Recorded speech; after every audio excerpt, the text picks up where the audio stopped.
Mercredi 16 juillet 2025, troisième sortie de l'éco-bulletin pour la semaine. Bonjour à tous et à toutes. Voici les faits saillants de l'actualité.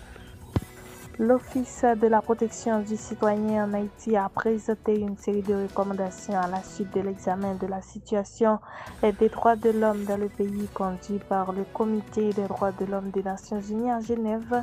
Cet examen a permis de soulever plusieurs préoccupations liées au respect des engagements internationaux d'Haïti en matière de droits fondamentaux.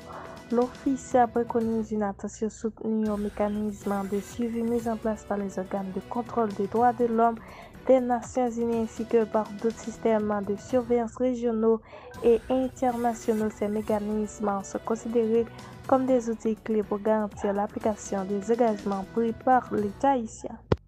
Le Premier ministre Alexis Didier a rencontré le mardi 15 juillet 2025 le directeur pour l'hémisphère occidental au Conseil national de sécurité, Michael Jensen, à la Maison-Blanche, selon un communiqué du gouvernement. Lors de cette rencontre, le locataire de la primature a réaffirmé l'engagement ferme du gouvernement haïtien à rétablir l'ordre public, à renforcer les institutions républicaines et à garantir un retour à la normalité constitutionnelle.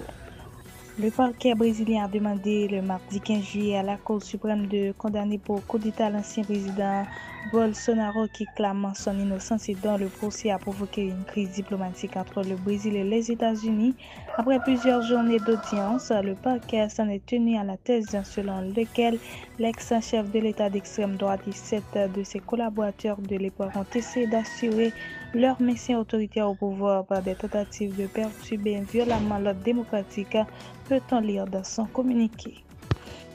Le mardi 15 juillet 2025 marque la 17e édition des Mardis de la Nation. En cette occasion, le ministre de l'Éducation nationale et de la formation professionnelle, M. Augustin Antoine, a présenté un bilan global paraît un peu négatif de l'année académique 2024-2025, mettant en avant le taux de réussite élevé à la 9e année fondamentale.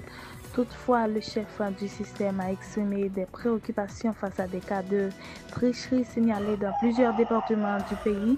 Le ministre Augustin en a profité pour rappeler à la vigilance collective et à un engagement citoyen renforcé afin de protéger l'intégrité et l'avenir des élèves haïtiens.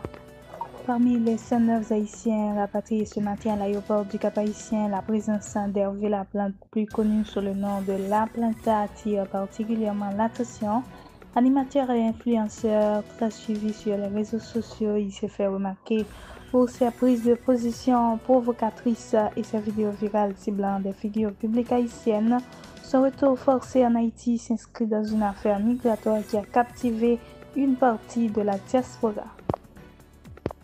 Chers amis internautes, c'est ici que prend fin le bulletin d'aujourd'hui. Merci de nous avoir suivis. C'était avec vous Dieu la Philogène. À la prochaine.